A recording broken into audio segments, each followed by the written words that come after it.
Hello guys, it's Vicky. Welcome to my thrifty kitchen. Tonight we're gonna cook some smothered pork steaks and mashed potatoes and gravy. Yes, I picked up this big bag of russet potatoes for $3.99. A great deal. Also, I picked up the pork steak big pack for $10. You guys, a good deal. Should feed at least 6 or 7 people. Yeah, it was a good deal.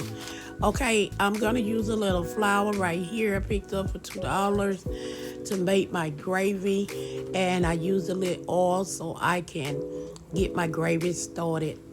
Okay, I cut up at least half of that bag of potatoes to into cubes, and got them all ready to be washed and put on the stove. So I use a strainer after I got all my potatoes cut up, you guys, because I want to really wash the potatoes. Potatoes be really dirty from the peeling, okay? So I just put, on some cool water, not hot water, because I don't want to cook my potatoes in the sink. So I just washed them thoroughly, to get all that gunk off of them. But you guys, I want to welcome who all are new here. Thank you guys for subscribing. And if you haven't subscribed, please do, so I can make more videos like these. Okay, so I took those potatoes and shook all the water off of them so I could put them in some clean water in a pot so they can go on the stove, you guys. Yes, fill up that pot and get that pot on the stove so we can get these potatoes cooked. We're making homemade mashed potatoes tonight, you guys. Okay? Not none of that instant stuff. I know a lot of times we in a rush, but you can make homemade potatoes. So I opened up my pack of pork steaks, and as you can see, they are beautiful and they look pretty fresh. Okay, make sure you check your meat and make sure. I always smell my meat, you guys. It might not be normal, but I do it. Look how pretty that is, and it has some fat in it. That will give it some good flavor.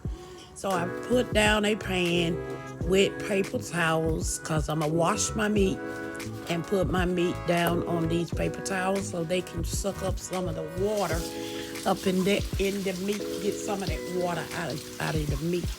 Okay, so I want to say we had that's 3, 4, 5 pieces of pork steak, and as you can see, they are pretty big. So this is enough to feed at least 7, maybe 8 people, because you can definitely cut them in half, and it is a big portion size. Okay, so I have men in my house, so the portion size have to be on the bigger side. So I took some paper towels and I got some of the excess water out of my meat before I give it seasoning. Okay, so I use salt. I use some black pepper, some garlic pepper, and some onion powder, and this adobe. I believe that's what they call it. I love this stuff. I think adobe is a Spanish seasoning, like season all, I believe. I don't really know, but I use it on everything, okay? So I seasoned my meat really good and had to flip it over so I can season it on both sides. So yeah, get your seasoning up really good, you guys. Make sure everything gets seasoned well.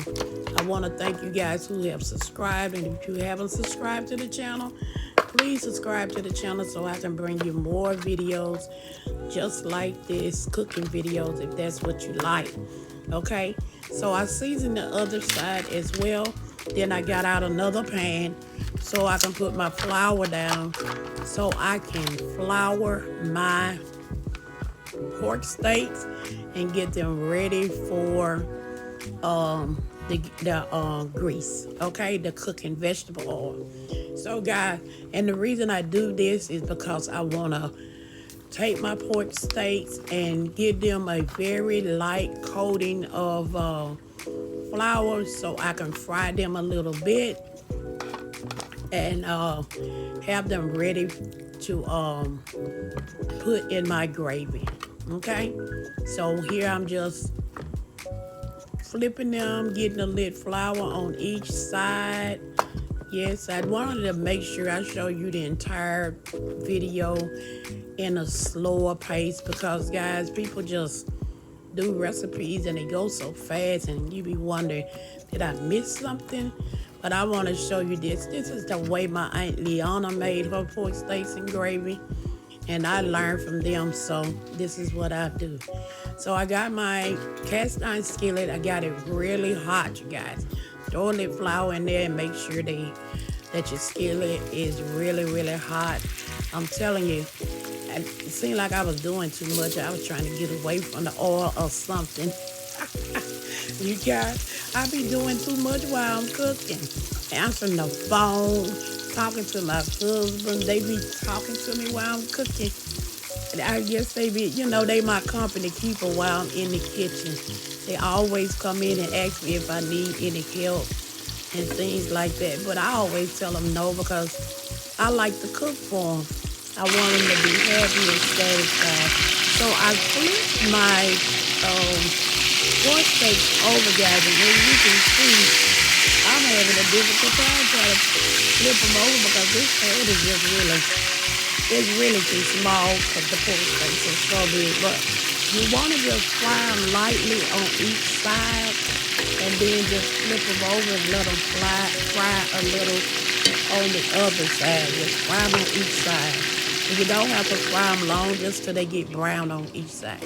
So I had these buns left over, you guys, and I just put a little butter on these buns because I'm like, I don't like anything to go bad. So I just said, instead of them eating some other kind of bread, I just butter this bread and get it ready to go in the toaster or in the oven so they could just have a little bread on the side. Just use regular butter, you guys. I'm always buying real butter. And I buy salted butter. Okay, I'm so bad, but I just like it. So, as you can see, I have it fried on both sides, and I'm taking them out of my pan.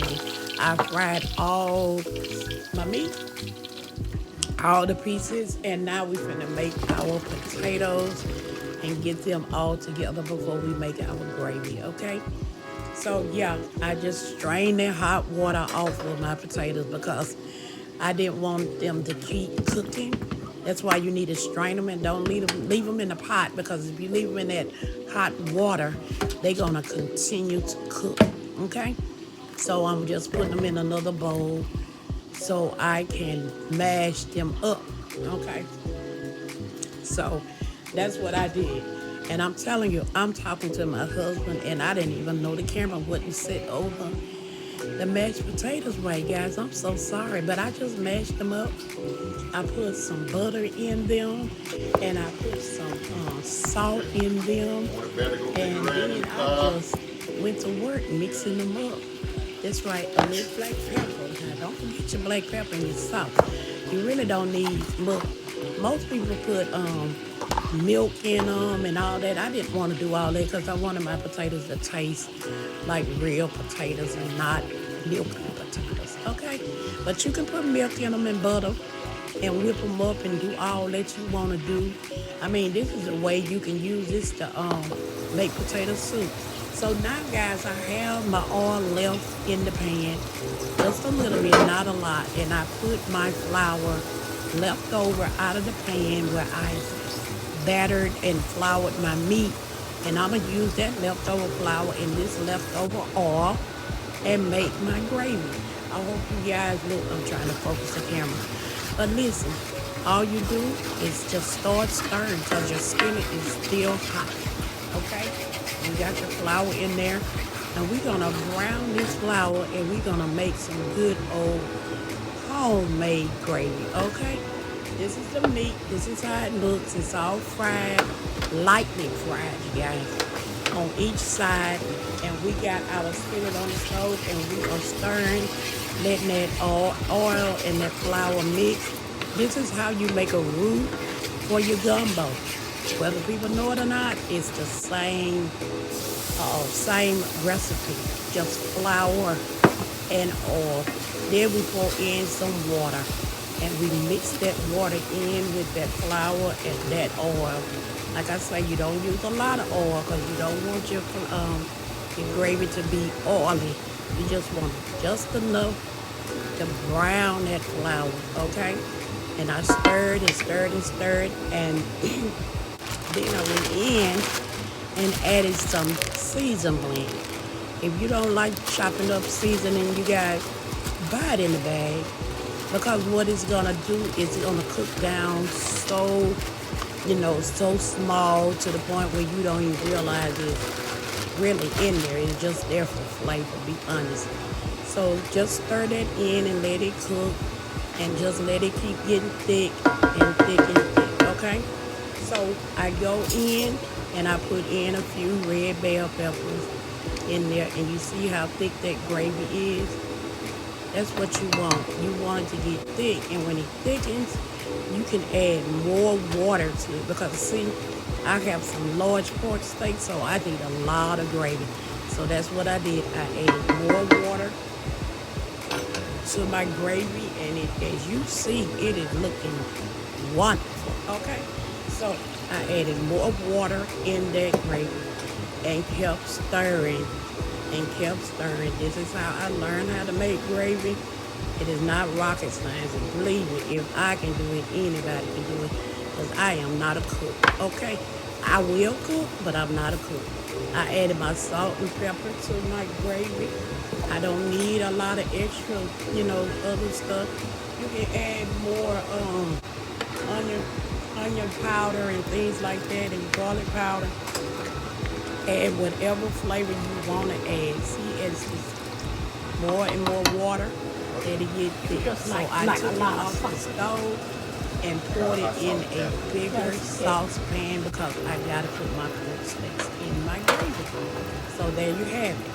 I have my pork steaks in the gravy, and I'm waiting for the fire to get a little hot, and we're gonna let that cook. Put a top on it, and we're gonna let that cook. And when it cooks down, you taste it for season and flavor, and then you can serve. So I put the oven on broil, and I put the bread in the oven, you guys, on broil. That's it. Nothing fancy. Just threw it in there. And look, old kitty, waiting for me to wash them dishes. I'm gonna. But there's my gravy, and I'm just covering those steaks with the gravy. Look how good that is, you guys. Oh, child, I promise y'all, after this meal, it was nothing left. So you see, I burned up my bread. Okay, pray for me. Yeah, I burned it up. I forgot about it. So there's just pork steaks, and there's your mashed potatoes. Yeah, this a hearty meal, okay? I wanted to show you guys how to make that gravy and that pork steak. And I hope you guys enjoyed. I'm glad you're here. Please subscribe, and thank you guys so much for watching the video. You guys, I'm so excited to be here. Thank you again. Bye for now.